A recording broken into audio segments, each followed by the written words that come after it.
Stanford vlog and it's raining. Oh my god. How do you feel about it? Cold. I feel cold and I'm kind of mad that I left my big jacket in the freaking bus.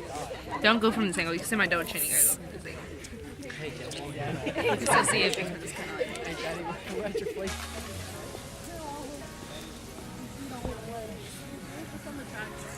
Stanford Visitor Center, how nice.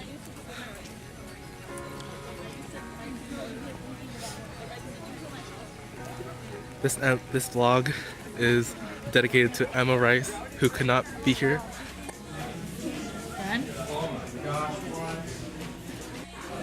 Ooh, newspapers. Record holder?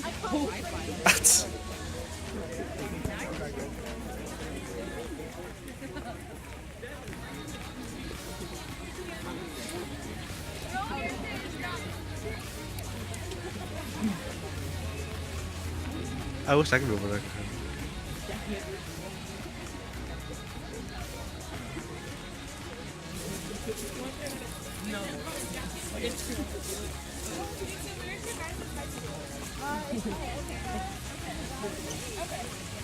Love the trees. Very unique.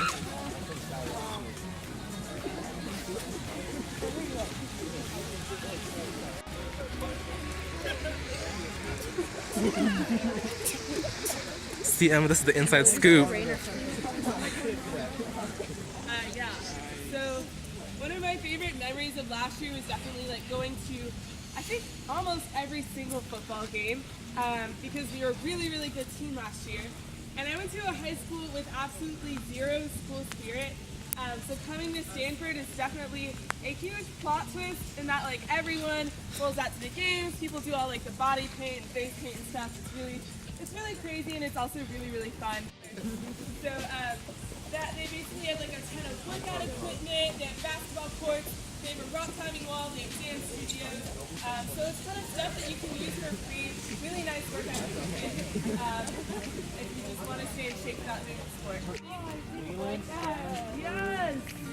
Junior! Stanford Junior University. Actually, like no one hardly ever knows, so that's amazing. Props to you. So Stanford is named after the one and only son of Jane and Leland Stanford Sr. So Leland Stanford Sr. came to California after his law offices in Wisconsin burned down in a fire in 1852. And when he came here, he actually made a huge fortune. First selling mining supplies to people who came to California during the gold rush. And then he went on to help start the Central Pacific Railroad. And he later got involved in politics, becoming the first Republican governor of California, and later went on to become a U.S. Senator. So Leland Stanford Sr. was a very wealthy, very powerful man. And after 18 years of marriage to his wife, Jane, they had their one and only son, Leland Stanford Jr. So as you can probably imagine, Leland Stanford Jr. had a pretty luxurious childhood. On his farm where he lived, he had his own miniature railroad line that went around the entire farm, which is very necessary in my opinion.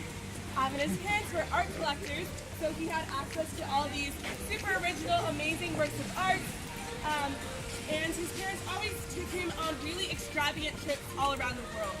But unfortunately, on one of their trips to Europe, Leland Stanford Jr. contracted the typhoid fever and died in Florence in 1884, which was right before his 16th birthday. Yeah, pretty sad. But his parents were obviously very troubled by the loss of their one and only son. So like all wealthy and powerful parents who lose a child, they try to figure out some kind of memorial to build to their son. So they settled on building a university on what was then the Palo Alto Stock Farm. After consulting with Harvard's president, they decided to do this. The chamber actually had an initial endowment of $20 million, which was 1/5 of the worth of all of the universities in the United States at that time. San Francisco actually on a clear day, unlike today, so I wouldn't recommend going up there today. You're not going to see too much.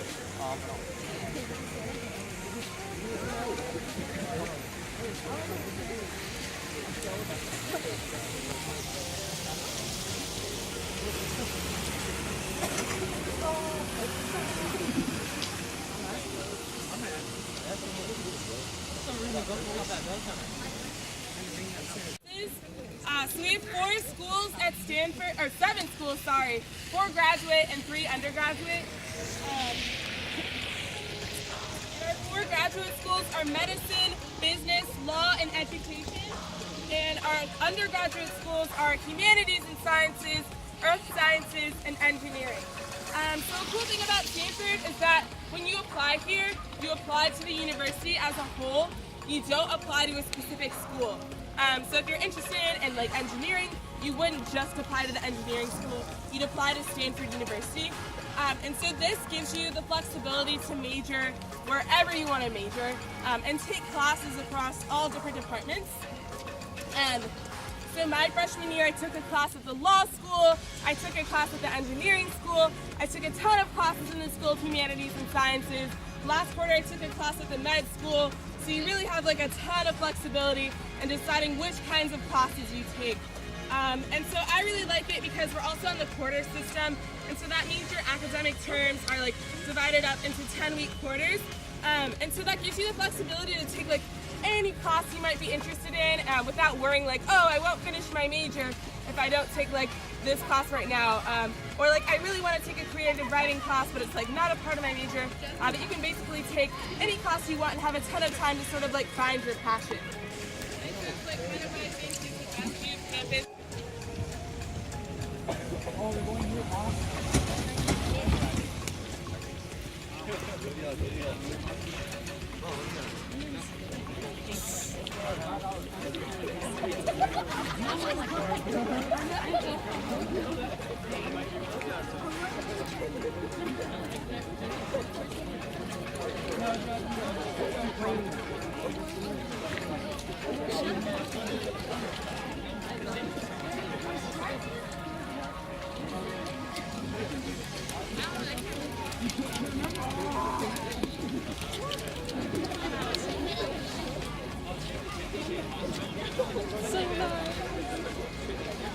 I really like this campus a lot.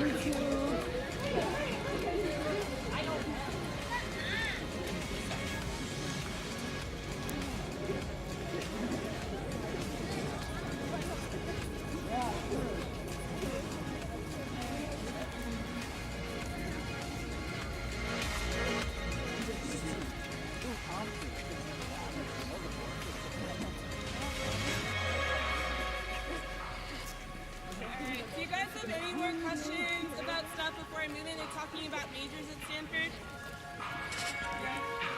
Alright, so can anyone guess what our most popular major is here? Law? No. Pre-med? No. What is it? What was that one again? It's computer science actually. Yeah, so is anyone interested in computer science? Yeah? Awesome. Alright, we definitely have like the top CS department in the entire country. So computer science followed by computer science, biology, followed by engineering, and then human biology, and then science, technology, and society. Yeah. So we actually don't have like a law major here or a medicine major here, just because we want like students to actually not just be on a specific track, but to like get a really like broad range of classes because you're interested in subject like more pre-construction. So a lot of people who are interested in medicine major in human biology.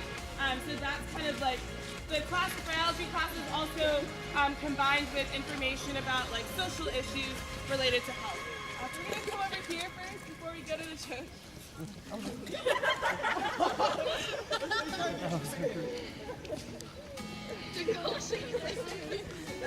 2.9 million of all of the library's 9.8 million copies and books of different things.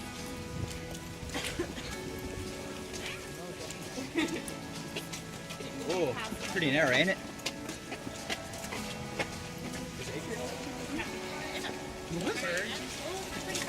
Another cool thing about Green Library is that there's something called Special Collections. And Special Collections has a rare books division where they have some of the original writings of John Steinbeck and his Nobel Prize. They have writings from Sir Isaac Newton, as well as stuff from the Black Panther Party, original UN documents. Thank you, Savannah. attended You're welcome. also a high school musical, Gabriella Barbie-Doll, because she was at Stanford. So that's my favorite thing in special collection. Yeah, are there questions about libraries on campus? What? Oh, we have the Gabriella High School Musical Barbie special collection. Yeah. Funny. It was so funny because I was talking about the dance. The church.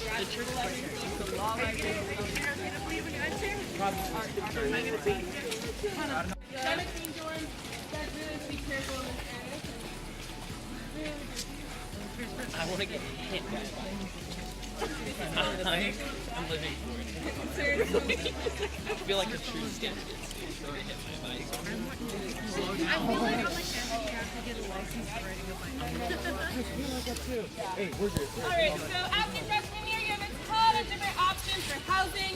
You can live in a self-operated house where you have a chef who cooks for you. I live in a self-operated house right now, and our chef makes fresh guacamole twice a week, which is not the kind of food I expected to be getting in college. You can also live in a cooperative house, and so that's where you cook for yourself and you clean for yourself. Phone hopping.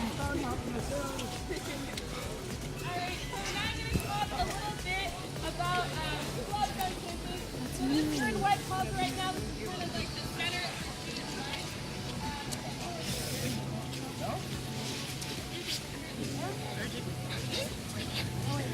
This is Old Union, which is home to our over 150 student clubs and organizations. We have a ton of clubs here at Stanford. A club for probably everything you're interested in.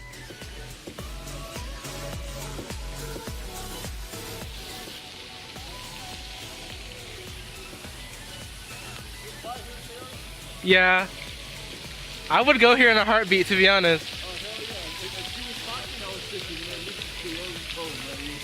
It really is. All the acting, the performing, the theater, all the stuff, and all the interesting things. That was just lovely.